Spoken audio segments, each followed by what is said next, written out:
Malvadas Ardillas es un sello discográfico madrileño que nace con el impulso de apoyar propuestas musicales innovadoras. Su propósito es colaborar y asociarse con artistas rompedores, dotados de una voz y un universo propio, cuyo trabajo, más allá de las etiquetas y los estilos, abra nuevas rutas sonoras por las que viajar desde los territorios fértiles del pasado compartido hacia los sonidos del futuro. Habitan en el presente y dibujan sus propios mapas, consultando su brújula sonora para encontrar la dirección que creen correcta. Mientras tanto, desde su plataforma de agitación cultural, editan discos y libros, promueven conciertos físicos y virtuales, ruedan vídeos, lanzan canales de streaming, colaboran en programas de radio y diseñan proyectos a medida. Estudian todas las propuestas que les llegan y si están en su misma longitud de onda, se dispara una luz de energías que conforma un horizonte único. Bienvenidos a Madrid Autores, el primer podcast de cantautores y poetas de Madrid. Aquí podrás escuchar a los distintos artistas que se pasean por los micros de la capital. Empezamos. Bienvenido a Madrid Autores. Encantado de estar aquí. Rafael Alba, de Malvadas Ardillas. De Malvadas Ardillas, sí. Bueno, pues empecemos así a saco. ¿Qué es Malvadas Ardillas? Bueno, pues Malvadas Ardillas, es una sociedad limitada, es una empresa, pero sobre todo digamos que es una iniciativa que quisimos hacer para intentar canalizar o para intentar dar oportunidades de difusión a artistas que nos parecía que merecían la pena y debían tener una difusión que no tenían, porque lo que estaban haciendo o lo que estaban proponiendo o el estilo que defendían pues no estaba representado en los medios ni tenía, digamos, estructuras de apoyo para su difusión. Entonces montamos eso con esa idea. ¿En qué año? Pues esto lo hicimos en el año 2015 más o menos. Okay. O sea, ya llevamos un tiempecito. ¿De dónde viene ese nombre tan simpático? Malvadas Ardillas es... hay una canción de Marta Plumilla que se llama Chuparte un pie. ¿Sí? En un momento dado dice disparar a malvadas ardillas. Vale. Y ese nombre siempre lo de Malvadas Ardillas siempre nos pareció que era... Vale, no sabía si había sido primero el huevo o la gallina. O sea, primero fue la canción de Marta, ¿no? La canción, de allí cogimos el nombre. Muy bien. Pues vamos a hacer un breve o extenso, no da igual, repaso a los nombres que conforman Malvadas Ardillas. Me gustaría que me explicases un poco de ellos, ¿no? De la manera en la que tú quieras. Marta Plumilla, ¿quién es? Bueno, para mí es...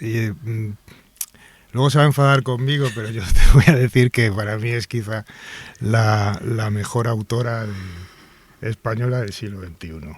¿Vale? Representa muchas cosas, es una artista que algunos comparan con Tulsa o con Cristina Rosenbinge, pero en mi opinión va bastante más lejos. No estoy de acuerdo. Cualquiera de las dos. Es una artista totalmente personal en cuanto a las letras, por el acercamiento que hace a las historias, una visión muy propia, pero luego es un artista, y esto es una cosa difícil de entender y de explicar, sobre todo de entender, yo creo que yo lo puedo explicar, que tiene una concepción musical muy amplia y que es una música integral. Esto choca con la idea que tiene la gente de lo que es un músico, porque para la gente un músico es sobre todo un instrumentista hábil, cosa que no es del todo falsa, pero tampoco es cierta. Quiero decir, un músico también puede ser alguien que no toca bien un instrumento, es decir, alguien que tiene una concepción clara del sonido que quiere conseguir, de cómo tiene que orquestarse algo, quiero decir, puede no saber escribir música, puede no tocar bien un instrumento, pero puede tener una amplia concepción musical. Yo comparo a Marta con otro gran músico, no considerado músico, que es Luis Eduardo Aute. De Luis Eduardo Aute se habla siempre de sus letras, todo esto, pero Luis Eduardo Aute es ese tipo de autor que es un gran músico, en el sentido de que, bueno, si uno analiza la evolución musical, o sea, hay un tipo de autor que le ponen unos cascos y canta. Eso ha funcionado muy bien con mucha gente. No sé, Joan Manuel Serrat ha tenido unos arreglistas, Juan Carlos Calderón, Ricardo Miralles, espectaculares. Quizás que no hay que hacer más. Te ponen los cascos y cantas porque menudos arreglos.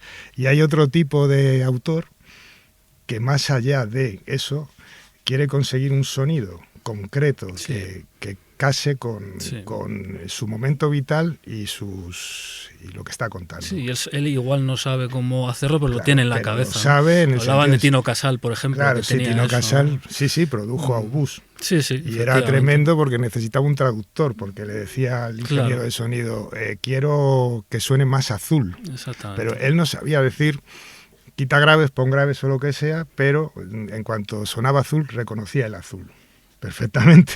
Entonces tú toca eso y cuando sea azul ya te lo digo yo. Y Obús, que es un grupo de heavy, es decir, algo teóricamente alejado. Sí.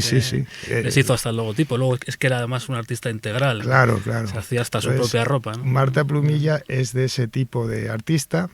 O sea, para mí, aparte de letrista y todas estas cosas, pues es una música integral. Y luego, y además, desde mi punto de vista, no sé qué te parecerá a ti, tiene sus conciertos, tienen una especie de culto, por así decirlo. Yo a veces estoy en sus conciertos y me quedo casi como hipnotizado, como si estuviera en una especie de ceremonia, que está toda muy bien claro. Bueno, preparada es que ella además organizada. Ella la otra parte, otra pata fundamental en Marta es digamos lo que es la teatralidad, claro. el drama, ¿no? El esqueleto dramático de lo que presenta. Claro. Entonces, claro, realmente Marta Plumilla es casi la razón de ser de Malvadas Ardillas, porque todo esto empieza, voy a ser muy rápido, Mila empieza a ir al micro abierto de Libertad 8 y me dice... tienes que venir porque ahí hay una chica que te va a encantar. Yo no soy muy soy muy de Luis Eduardo Aute, no estoy absolutamente, soy muy de un tipo determinado de cantautor y estoy muy en contra de otro tipo a ver, sí, son gustos. Empatizo poco con otro tipo de cantautor, que es el que le ponen los cascos, del que hablaba antes. Okay. Y entonces me dice, tienes que venir. Y yo voy y veo a Marta Plumilla en el micro y me quedo fascinado. Entonces, a partir de ahí yo estoy convencido de que, esta chica, en cuanto alguien invierta un poco en ella, esto va a explotar como sea. Estoy convencido, equivocadamente, de que eso iba a ser así, pero convencido de que tenía que ser así. Que tenía que ser así, y entonces, por eso, digamos, montamos Malvadas Ardillas. Lo que pasa es que por el medio se fue cruzando otra gente muy interesante también. Y bueno... Vamos a hablar de esa gente. Las dos en punto.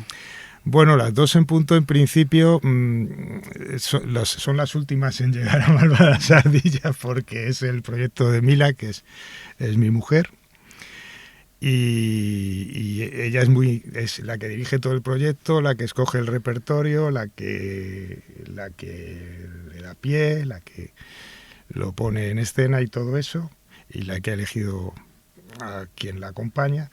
Pero a mí me da un poco cosa porque las canciones las hago yo. Entonces me resistía un poco a pesar de que Marta, Andrés, los otros artistas de Malvadas Ardillas consideraban que tenían que estar. Las dos en punto, Mila luego lo explicará, pero para mí es un poco una reivindicación de una música que por no sé qué motivos, una gran música que es la música ligera, no sé por qué motivos, supongo que porque llegó la transición y entonces determinados artistas, para mí muy grandes, que estaban durante el franquismo, eran populares, pues fueron como enterrados por completo. Ahora, por suerte, pues todo el mundo está diciendo, claro, Manuel Alejandro, qué compositor, claro, y estas cosas. Pero hubo un momento que era como algo rancio o cutre, la música ligera, ¿no? Esas orquestaciones, esas canciones maravillosas. Total. Eran como carne de karaoke, ¿no? O sea, las canciones de Herrero y Armenteros, Fórmula Quinta o Nino Bravo, parece que no valían nada, ¿no? Y es un poco una reivindicación de esa música junto a los dúos femeninos que ha habido en la historia, que ha habido muchos en castellano y muy buenos. La gente recuerda a Ella baila sola porque igual es el último que tuvo éxito, pero hay una profundidad, por ejemplo, en Vainica Doble, claro. O incluso nos podíamos ir a las grecas, sí, que inventaron el Gypsy Rock y la canción de Campuzano, Te estoy amando locamente, que dio pie a Entre dos aguas, de Paco de Lucía, que fue una improvisación sobre esa armonía. Bueno. O sea, quiero decir, es una reivindicación de todo eso, pero puesto al día, por decirlo así. Entonces, bueno, también tenían sentido en Malvadas Ardillas, porque al final lo que queremos en Malvadas Ardillas es tener a artistas que tengan una posición única, pero que musicalmente, quiero decir, esto es música. Con todo mi respeto, o sea, a los poetas, que sé que aquí hay uno muy bueno, y que son fundamentales los letristas, ¿no? En la buena música. Pero tiene que ser música, tiene que haber una combinación ahí entre música y letra, porque claro, en una canción, por ejemplo, digamos que la fonética también es importante. Cómo suena una sílaba cuando haces una letra es también importante, algo que en la poesía pues a lo mejor no tiene tanta importancia, porque hay... O sea, una letra de canción para mí es distinta de un poema. Se puede estoy totalmente de acuerdo. Habrá gente que no esté de acuerdo, pero yo estoy de acuerdo. Un poema se puede musicalizar, efectivamente, claro. Pero de hecho no hay más que coger cualquier letra de canción e intentar leerla como si fuera un poema y no funciona tampoco. Claro, por eso, efectivamente, no, es que no lo es. O sea, para mí la poesía es una cosa que me gusta bastante, además. No tiene, o sea, me gusta bastante. Soy lector de poesía, pero una letra de canción es otra cosa. Claro. Entonces nosotros queremos artistas que tengan las dos dimensiones. Okay. Otro nombre, Juan Fernández Fernández. Bueno, pues Juan Fernández Fernández es un guitarrista excepcional. Eso es lo primero que hay que decir. Desde luego. Además, un guitarrista en cualquier tipo de guitarra, es decir, en la eléctrica, en la acústica, en la que se ponga. Tiene un estilo absolutamente propio, colores y matices que yo no había visto en mucho tiempo. Y luego, pues, tiene, digamos, en cuanto a las letras, también las cuida mucho y además hay un par de vertientes que la gente conoce poco o va conociendo últimamente, porque tiene un gran sentido del humor. Hay algunas canciones que incluso podría agrupar, que son claramente humorísticas. Estoy pensando en Burger King, por ejemplo.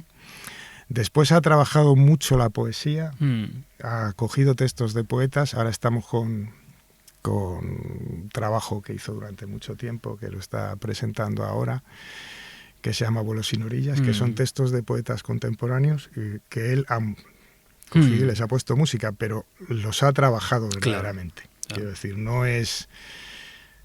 O sea, aquí estamos un poco acostumbrados porque hay un canon del músico que coge un poema y lo canta, que sería Paco Ibáñez, que por cierto lo hizo muy bien. No estoy diciendo que lo hiciera mal, pero es un canon que se ha mantenido durante un montón de tiempo y que luego reforzó Serrat con el disco de Machado, el disco...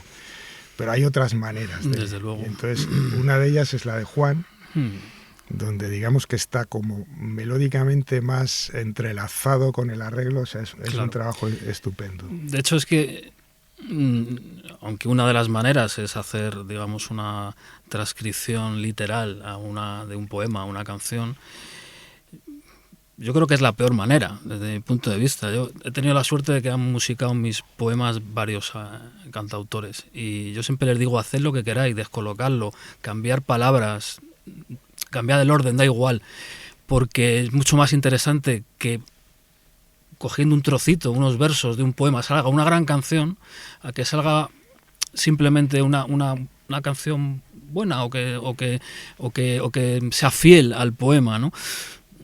A veces Extremoduro ha cogido 2 versos de Antonio Machado y los ha metido en una canción, y eso es lo que ha ayudado ese trozo de poesía a la canción, ¿no?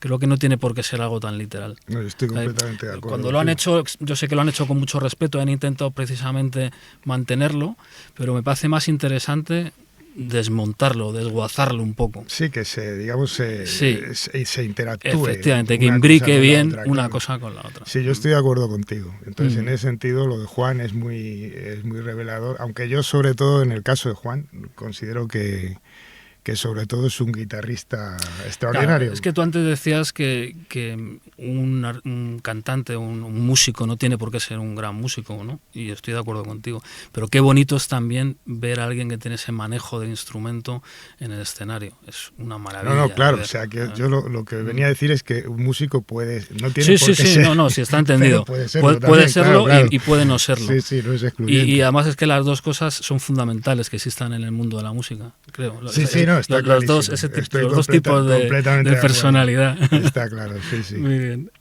Ardillas traviesas. Bueno, eso es ahí digamos que también en Ardillas traviesas está todo Malvadas Ardillas metido. Es decir, es un proyecto de mi hija, de Inés, que ella siempre ha estado centrada en lo que es el ocio infantil, ha querido hacerlo distinto, más pasar de las palmitas a otra cosa, por decirlo gráficamente, y entonces está muy basado en las canciones. Hay una parte, por ejemplo, que es Crispina y Molinilla, que es electropop puro y que además, bueno, ahí puede haber opiniones, pero desde el primer momento se pensó en estar en las redes sociales porque hay gente que cree que los niños, la infancia, no debe estar en las redes sociales. Yo, estando de acuerdo en que las pantallas, el exceso de pantallas no es bueno, siempre he pensado que es mejor, y en esto mi hija ha estado de acuerdo, estar en las pantallas ofreciendo algo distinto. Claro. A lo que hay, que no estar en las pantallas y que las pantallas estén ocupadas por un tipo de entretenimiento, ocio infantil, totalmente acultural y adocenado. Entonces, Crispina y Molinilla surge siempre con esa vocación, luego ha estado también, está en el teatro. Sí. Y con colaboración de Marta Plumilla también, Marta Plumilla dirigió las obras, Andrés Sudón, Andrés Sudón también. Como anécdota me estaba enseñando un día Marta Plumilla pues esa parte donde hay un guiñol muy divertido, que es un gato, y me dice Andrés, el gato soy yo. El gato es Andrés, Tusito es me Andrés. Gustó mucho eso de gato soy yo. Y luego los arreglos de casi todas las canciones son de Juan. Bueno. Que es como arreglista, o sea, es pop electrónico, que uno diría, porque, bueno, y esto, no, pues quiero decir, es que es un músico pues muy versátil, claro. Además, ¿no? Bueno, y el previamente nombrado y querido Andrés Sudón. Bueno, Andrés Sudón, vamos a ver, ¿cómo explicar a Andrés Sudón? Andrés Sudón va a sorprender... ¿Cómo delimitar a Andrés Sudón? Va a sorprender lo que voy a decir, pero Andrés Sudón también es, por encima de todo, y esto a él le duele mucho, sabe que es cierto, y no lo acepta, es sobre todo un guitarrista también único, por encima de todo. Es un guitarrista, es un músico, tú le das a Andrés esta botella de agua y en 10 segundos te hace una melodía soplando. Porque es un músico, a él le gustaría probablemente ser menos músico y más poeta, y sin meterme en su capacidad poética o en sus letras, que también son importantes en lo que él hace, sobre todo es un musicazo. Tiene una forma de tocar la guitarra de cuerdas de nylon, la guitarra que llamamos española, que no hay nadie en el mundo que la toque como él. Es decir, los armónicos que saca, el tipo de acordes que utiliza, la pulsación de la mano derecha, cómo la lleva, todo eso es absolutamente propio. Yo tardo mucho en escuchar una letra de Andrés cuando presento una canción nueva, porque al principio estás embobado con la música. Sí, con lo que está haciendo.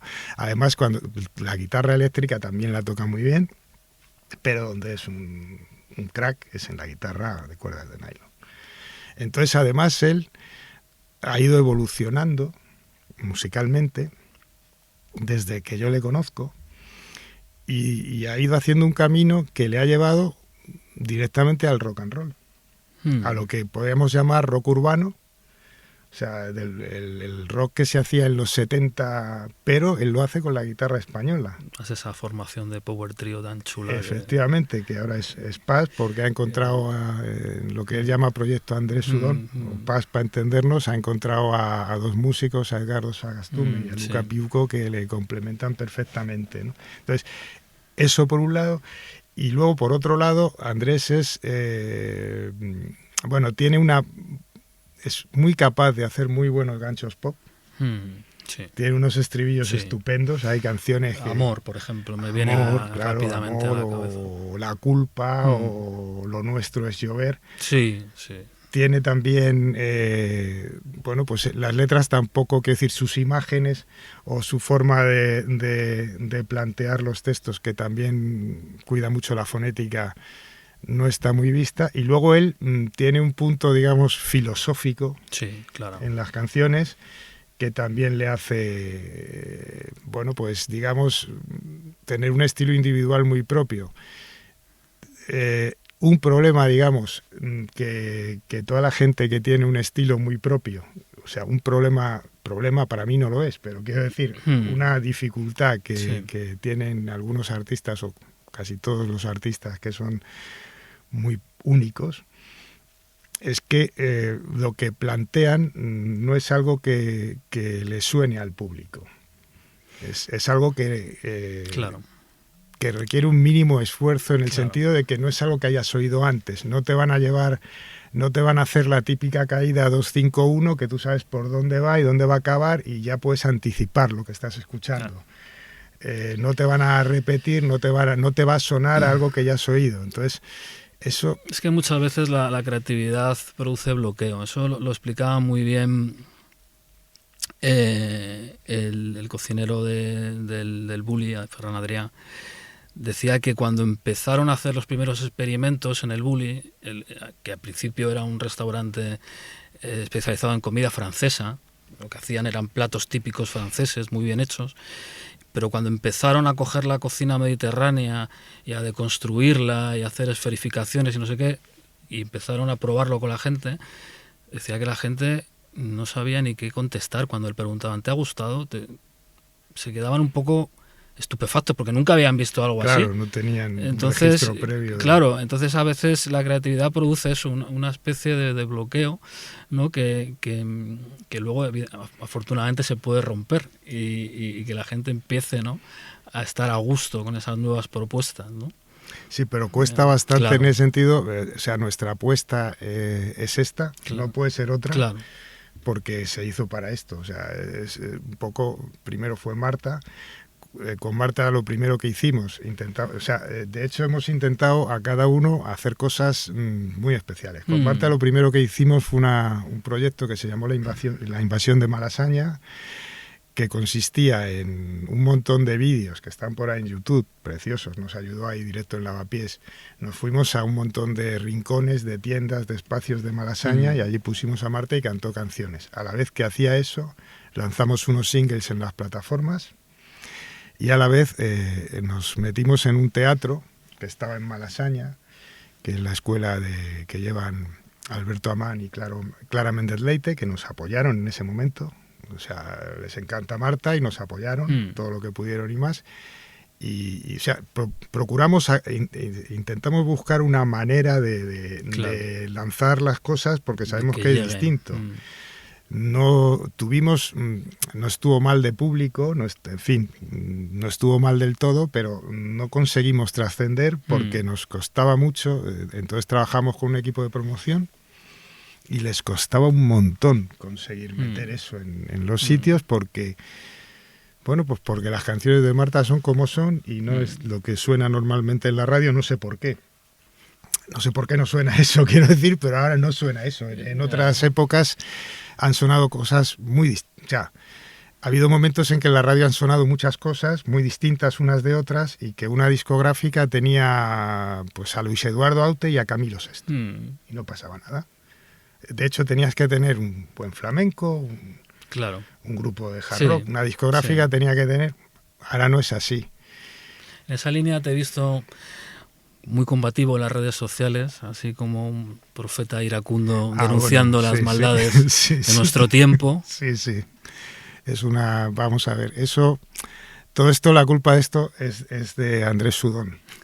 En realidad, tengo que explicarlo. Él te utiliza para la rebelión. Un poco sí. A ver, él hace unos años, coincidiendo casi con el nacimiento de Malvadas Ardillas, Andrés llevó a cabo un proyecto que siempre dice que quiere volver a repetir, que la verdad es algo también que yo nunca había visto. Hacía él un programa de radio en directo en un local que se llamaba La Fídula, que era un local de canción de autor. Entonces, las noches de los lunes hacía una cosa que se llamaba Radio Persona, que era un programa de radio en directo, que era una barbaridad. Es decir, yo no he visto cosa más espectacular en mi vida. Entonces, quiero decir, allí había dos artistas que cantaban en directo, uno emergente y uno consolidado. Había cantado, no sé, un montón de gente, no sé decirte. Y aparte había otro artista, por ejemplo Pedro Pastor, en un momento dado. Aparte iban otros artistas que hacían una entrevista y no cantaban, pero por allí pasó Cristina Rosenbinge, Zahara, Pablo Guerrero, Quique González. Quiero decir, primera línea, todo el mundo que pasó por allí, porque Andrés, bueno, pues lo conoce todo el mundo, lleva desde los 90, Rosalén, por supuesto, pasó todo el mundo. No sé. Aute. Sí, me están diciendo que también pasó Aute, es verdad. Pasó todo el mundo que se te ocurra. Aparte de eso, Andrés hacía una serie de secciones, una de ellas su hermano, que es poeta, Suso, intervenía. También hacía una sección Juan Lumora, y Andrés dijo que yo tenía que hacer una sección. Vale, la sección más combativa. Efectivamente. Entonces, la sección se llama Melodías Polieconómicas. Entonces, yo ahí soltaba... Bueno, hice cosas que ahora no entiendo cómo pude hacer. Por ejemplo, leí la cuenta de resultados, leerla ahí en directo con todo el mundo, de Mediaset, de Telecinco, para explicar... Y lo que yo veía, lo que veía Andrés, porque yo todos los días cuando acababa el programa decía, mira, esto no lo hago más porque esto es una tontería, o sea, esto está genial. Quiero decir, aquí este programa es genial, pero lo que yo estoy haciendo es absurdo. Pero lo que sí pasaba, y es cierto, es que luego la gente venía a no ya a felicitarme, sino a querer saber más de lo que yo estaba contando, porque les sorprendía. Hubo una de las cosas más graciosas que pasaron, es que el día que estuvo Rosalén allí, yo no sabía que iba a ir Rosalén, y gran parte del programa, de mi intervención en el programa, fue, digamos, criticar, entre comillas, o explicar una serie de cosas que no se sabían de la manager de Rosalén, Rosa Lagarrigue, en ese momento. Entonces estaba Rosalén y alguien de su oficina de management viendo cómo yo, pues, bueno, pues en ese momento Rosa Lagarrigue tenía a todos los artistas, desde Alejandro Sanz a Melendi, o sea, hay que decir, Rosalén era Rafael, Miguel Bosé, tenía a todos los artistas, Malú. Una serie de problemas que ha habido y que yo más o menos enuncié un poquito ahí, que no vienen al caso. El caso es que yo estuve criticando a la manager de Rosalén, con Rosalén y alguien de la oficina allí, ¿no? Yo luego pensaba, o sea, vamos a ver, acabó aquello, pero es que... Sí, pero luego la gente iba, ¿no? Eres el hombre que dice la verdad. Claro, pero vino cosas, Rosalén. Hombre que dice la verdad. Sí, vino Rosalén y me dijo, bueno, yo ya sé dónde me he metido, no pasa nada. Quiero decir, a ver, no pasa nada. En realidad, lo que yo quiero es que la gente sepa de qué va esto. Claro. No estoy criticando. Y luego no te es cierto, puedes meter si quieres, claro. Claro, o sea, yo lo que quiero es que, porque hay cosas que me... Y entonces, bueno, pues cuando intentamos en esta última etapa que Malvadas Ardillas en la red tuviera más presencia, porque no tenía suficiente, o sea, veíamos que ahí nos faltaba, pues de nuevo dijeron, tienes tú que salir ahí una vez a la semana contando eso, porque eso a la gente le gusta oírlo. Y es un poco complicado porque meter en un minuto, claro, es complicado hacerlo, no es fácil. Y luego además yo, no sé, yo creo que es importante porque contra lo que puede parecer, hay cosas que me enfadan, por ejemplo, que el señor de Universal dijera en una presentación ante analistas de los resultados de Universal que todo aquello que tenía menos de 1000 reproducciones era basura, pues a mí me enfada. Entonces a lo mejor esa semana pues me sale un poco más agrio el comentario que otras veces. Te corta la mahonesa, claro, esa semana. Pero yo lo que creo es que es bueno que la gente esté enterada en realidad de qué va esto. Y es lo único que pretendo. O sea, no pretendo... No me parece ni bien ni mal que las cosas estén como están. Yo creo que es ponerle el foco y que la gente vea lo que es. Ya está. Porque hay muchas cosas que se obvian. Esta semana, por ejemplo, hay una cosa que no he hecho, que podría haber hecho.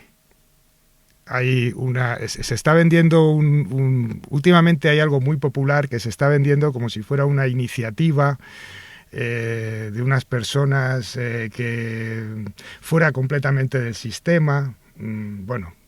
Cualquiera que dé 3 clics en internet, no voy a decir los nombres, pues puede darse cuenta de que hay una multinacional detrás de esa iniciativa supuestamente independiente, muy popular, que además han entrado hasta los políticos a valorarla y no sé qué, no sé cuánto. Lo he pensado si tiraba por ahí y he decidido que no lo voy a hacer porque se podría entender que hay una crítica a esas personas en concreto y no es eso. O sea, yo lo que sí quiero es que la gente sepa de qué estamos hablando. Claro. O sea, que hay al final del hilo, ¿no? Claro, yo por ejemplo lo que no... A ver, el más visto, el sermón más visto es uno que yo dije, porque lo llamamos los sermones, ¿no? Un poco como de predicador. Entonces, es uno en el que dije, Taylor Swift no es un ángel. Porque, bueno, pues estaba leyendo en todos los periódicos, bueno, ya creo que Taylor Swift va a ser presidente de Estados Unidos, está clarísimo, evidentemente es la que puede derrotar a Trump, en las universidades estudian a Taylor Swift, Lorca no era nadie comparado con las letras de Taylor Swift, es un genio de las finanzas. Es además la revolucionaria que ha puesto de rodillas a la industria musical y yo siempre pensaba, bueno, a ver, está bien, yo voy a decir quién es el padre de Taylor Swift, ya está. Quiero que la gente sepa que el padre de Taylor Swift es un vicepresidente de Merrill Lynch, un banco de inversión que, entre otras cosas, fueron los bancos de inversión que provocaron la gran crisis financiera de 2007. Poner un poco de contexto, ¿no? Claro. Simplemente, o sea, yo no digo que Taylor Swift... Dentro de la vida de la sublime Taylor Swift. Ahí está, que por cierto, hay algunas canciones de Taylor Swift que me gustan, no tiene mucho que ver esto. Claro, simplemente es que, bueno, pues ha sido un exitazo brutal en las redes. He tenido haters de todos los colores, además de todos los... me ha gustado porque me han llamado fascista y a la vez rojo. Muy bien. Me han llamado antifeminista radical y a la vez todo lo contrario. Quiero decir, me ha pegado todo el mundo, lo cual es muy divertido. Eso es porque alguna verdad estarás diciendo. Pero yo, que no quiero encender al profeta, mejor. te voy a pedir que nos digas una cosa buena de la música actual que se hace en España. Bueno, podría decir muchas, ¿eh? O sea, quiero decir, no. Pues mira, una cosa buena, por ejemplo, que me gusta de las generaciones actuales es que no tienen... no prejuzgan nada. Por ejemplo, ese redescubrir y reivindicar artistas como Maritrini. Correcto. Jimena Amarillo, que es una cantautora muy jovencita de música electrónica, ha hecho una versión de un clásico de Carlos Cano, María la Portuguesa. Es decir, las nuevas generaciones se acercan a la música anterior sin ningún problema, con una visión completamente distinta de la visión anterior, es decir, totalmente. Entonces, eso, por ejemplo, creo que es muy bueno y que está produciendo unas canciones y una riqueza y bastante grande en la oferta que hay. Creo que además, contra lo que se dice, por ejemplo, a ver... Esto puede no gustar, pero yo, por ejemplo, siempre he apoyado el reggaetón, pero he apoyado el reggaetón como apoyé el rap en su día, porque en un momento dado la gente dejó de cantar en su idioma. Aquí se empezó a llevar cantar en inglés. sin meterme con que haya grupos como Dover que pudieron significar mucho y gustarle a mucha gente, sí. A mí eso me parecía mal, directamente. Porque me parecía que con la riqueza de nuestro idioma y con la cantidad de oyentes, con el mercado amplísimo para música cantada en este idioma, incluso con los otros idiomas que también pertenecen a, digamos, el conjunto de la cultura que pudiéramos llamar española, hispana o como quieras, no voy a entrar en esas consideraciones, ponerse a cantar en inglés pues era una barbaridad. Entonces, esta gente, el Bad Bunny y todos estos, con independencia de lo que cualquiera pueda pensar, pues ha cogido y ha hecho que la música cantada en castellano esté ahí. Correcto. Y se escuche en todos los continentes con la misma fuerza y plantándole cara a la música cantada en inglés. Entonces, aunque solo fuera por eso, yo nunca estaría contra esos artistas. ¿Qué crees que hace única la música que se hace en España? Bueno, yo creo que hay varias cosas. Tendríamos que empezar porque el ADN de nuestra música, el ADN rítmico, por ejemplo, es más bien ternario. Empezaría por ahí. O sea, nosotros somos más de 3x4, incluso tenemos ritmos muy complejos que son ternarios y binarios como la bulería. Es decir, tenemos digamos un bagaje rítmico muy importante. Yo creo que eso es lo primero que destacaría. Qué bueno. Después, bueno, o sea, hay un montón de estilos. Quizá el estilo español, curiosamente, lo que es el estilo español, el estilo que hay en todas partes es la jota, curiosamente. Hay jotas en Andalucía, jotas en Cataluña, es decir, hay jotas Castilla en todas y partes, León, en Castilla-La Mancha, y eso es un ADN ternario. Yo creo que destacaría eso, y luego destacaría también que fonéticamente, es verdad que el inglés a lo mejor ahí nos adelanta, porque se pueden decir cosas con muchos matices, con palabras que tienen muy pocas sílabas, entonces es posible que para acentuar las melodías sea más fácil, pero precisamente por el hecho de que la acentuación de nuestro idioma es más complicada, el tipo de melodía que surge, digamos que es más dulce, hay más interacción, digamos, de acordes menores.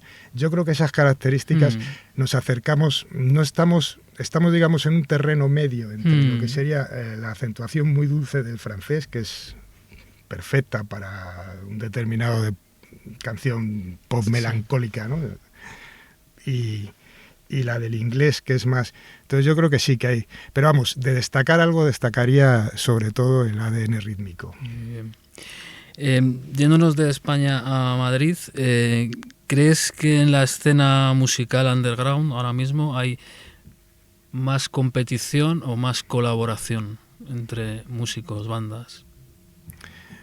Yo creo que hay una gran equivocación en cómo está la gente funcionando. Creo que hay una gran equivocación. Explícanos. Sí. O sea, yo creo que no sé cómo lo han conseguido, pero lo han conseguido. Han conseguido que todo el mundo se crea, es decir, es cierto que yo he hecho la primitiva todas las semanas, pero sé perfectamente que no me va a tocar. Aunque también sé que le toca a alguien. Claro. No conozco a nadie que le haya tocado, pero a alguien le toca. Es decir, hay una parte de verdad. Entonces, parece que la gente que se acerca ahora al asunto artístico está más obsesionada en, bueno, yo voy a hacer un tema y que me va a llevar al estrellato, que yo voy a contar algo. Tengo algo que decir, tengo algo que expresar. Entonces yo creo que la primera característica que veo negativa para muchas personas que además sí tienen algo que contar es que en un primer momento ya desde el principio se orientan hacia intentar llegar a mucha gente, a eso, a que les toque la primitiva, que no les va a tocar además. Y no les va a tocar. Que no les va a tocar porque está perfectamente preparado para que no les toque todo. Y eso es lo que noto. Colaboración sí hay, pero también yo noto mucha individualidad que no notaba antes. En los últimos, desde que está funcionando Malvadas Ardillas, en la última década noto que la colaboración se ha perdido bastante. O sea, la gente quiere ir a lo suyo, quiere dar el pelotazo, y lo estás viendo en un chaval que llega por primera vez al micro abierto, que ya te dice, y esto ya está en Spotify. antes de decirte ninguna otra cosa. Entonces, eso es... Me recordaba cuando lo que te referías al principio, ¿no? Sobre la gente que quiere llegar a mucha gente versus la gente que quiere contar algo, ¿no? Una frase magnífica de Virginia Woolf que decía: no hay ninguna prisa, no hay nadie a quien parecerse, no hay nada que aparentar, solo hay que ser uno mismo, ¿no? Creo que esa fórmula para la vida en general funciona bastante bien, para estar bien contigo mismo, está clarísimo, es una y para no jugar a la lotería, sino esto es lo que soy, esto es lo que ofrezco, si le gusta a alguien bien, si no, esto es lo que hay, ¿no? Sí, yo estoy completamente de acuerdo con eso, sí. Lo vamos a meter ahí en... Muy bien. ¿Volverán los chavales a escuchar canción de autor? Me refiero a chavales de 18, de 16 años, como tiene mi hija. Yo creo que no han dejado de hacerlo. Te ponía el caso de Jimena Amarillo, por ejemplo. Digo de una manera un poco más masiva, como el reggaetón. A ver, como ocurrió en los 90. Para eso haría falta que ocurriese lo que en los 90. Quiero decir, yo creo que hay una cierta... Bueno, vamos a ver. ¿Podríamos considerar canción de autor, por ejemplo, a De la Fuente? Quizás sí. Estoy hablando de un tipo que tiene... Claro. Entonces, pero entendiendo lo que tú me preguntas, yo estoy convencido de que sí, de que en tanto en cuanto surjan de entre ellos personas que aborden los temas que les preocupan y lo hagan desde una perspectiva musical contemporánea, eso pasará. Porque además no es porque sea cíclico, sino porque esa necesidad existe. Es decir, la necesidad de que cuando tú tienes una inquietud, encontrar a alguien que eso lo haya puesto en palabras y música, que te acompañe o te ayude, existe en cualquier público de cualquier edad. Claro. El problema es que cíclicamente la industria de la música de unos años a esta parte se parece cada vez más a la industria textil o a la industria de la belleza. Entonces, unas veces se llevan los pantalones campana y otras veces se llevan... Y claro, no sé cuándo se volverán a llevar los pantalones campana.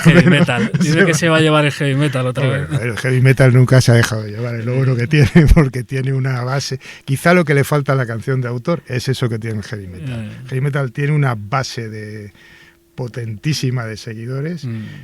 El heavy metal, por ejemplo, se habla de que los heavies, como si fueran los más incultos. Yo tengo que decir que los heavies son las revistas en papel que se mantienen en el kiosco relacionadas con la música son las revistas de heavy. Vamos, el resto no, son los que más leen los heavies. Sí.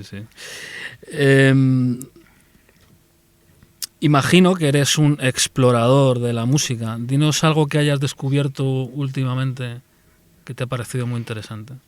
Bueno, es que hay muchísimas... Y puede ser un descubrimiento de algo antiguo, ¿eh? No tiene por qué ser. Sí, es que hay muchísimas cosas. Bueno, yo estoy recomendando cosas antiguas también en la red de Malvadas Ardillas, por ejemplo. Y vuelvo a escuchar muchísimas cosas de hace unos años, ¿no? Por ejemplo, yo creo que el disco de Veneno, de Échate un cantecito, de Kiko Veneno, yo creo que cualquiera que no lo haya oído no debería perderse. Totalmente de acuerdo. Es una cosa que estoy escuchando ahora últimamente. También de descubrimientos antiguos, tampoco nadie debería perderse lo que hizo Morente con Lagartija Nick y con Lorca y Cohen. Palabras mayores. Por ejemplo, ese disco es una maravilla también. Y cosas, digamos, más... Poema para los muertos, me estoy acordando ahora de ese tema, por ejemplo. Ese tema de 10 minutazos. Eso es una barbaridad, quiero decir. Eso yo creo que todo el mundo lo debería... Yo creo que eso se debería estudiar. Totalmente. En la secundaria. Totalmente. Y cosas más nuevas, pues te he hablado de Jimena Amarillo, que me hace mucha gracia, me gusta bastante.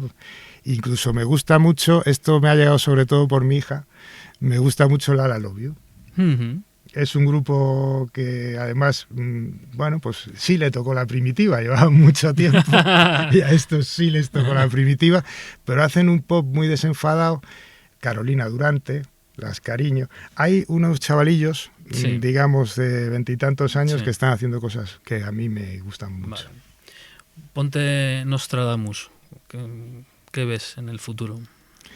Bueno, pues el futuro está complicado siempre que no sepamos jugar bien las cartas. No sé si sabremos jugarlas. Es decir, en cuanto a la industria, tiene muy claro lo que quiere hacer. Lo que quiere hacer es blindar las plataformas de streaming, las grandes como Spotify o Tidal o todas estas que conocemos, Spotify en España sobre todo, para que sean solo plataformas, digamos, para las grandes estrellas. Porque clic que pierden, a pesar de que están introduciendo unos sistemas de pago que abundan en la idea de que tú no recibes lo que te corresponde por los clics, sino que todo el dinero se pone en un pool y se reparte, digamos, se prorratea en función del porcentaje de clics, es decir, que a mí eso me parece una aberración, pero bueno, consiguen imponerlo, y con esto de la resignificación de las palabras, ellos dicen que eso es un modelo centrado en el artista. Bueno, no entiendo, o sea, quiero decir, yo ahí en el sermón hablo de Perico Los Palotes. Bueno, ellos, que es un tío que tiene 999 clics. Pero yo solo escucho, imagínate, a Perico Los Palotes.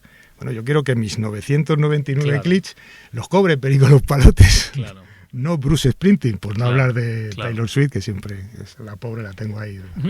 Entonces, bueno, ellos están en eso. Van a hacer eso y van a hacer otra cosa. Están haciendo ya otra cosa. Están potenciando lo que ellos llaman la música creada por los usuarios.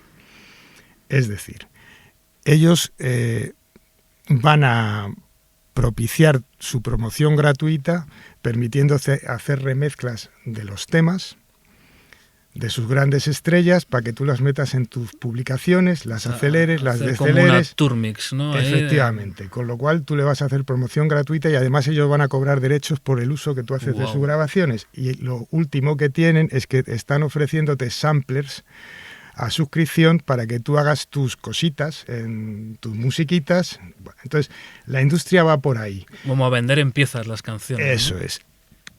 ¿Cuál es nuestro problema? En realidad no tenemos ninguno, porque nosotros podríamos establecer un mercado alternativo, un mercado underground, perfectamente. Con otras reglas. O sea, Internet lo puede permitir. Ir a otras plataformas, vender directamente desde las páginas web de los artistas. Si nosotros jugamos eso, bueno, pues habrá dos sistemas en el mercado, pero podrán convivir y los artistas underground podrán funcionar.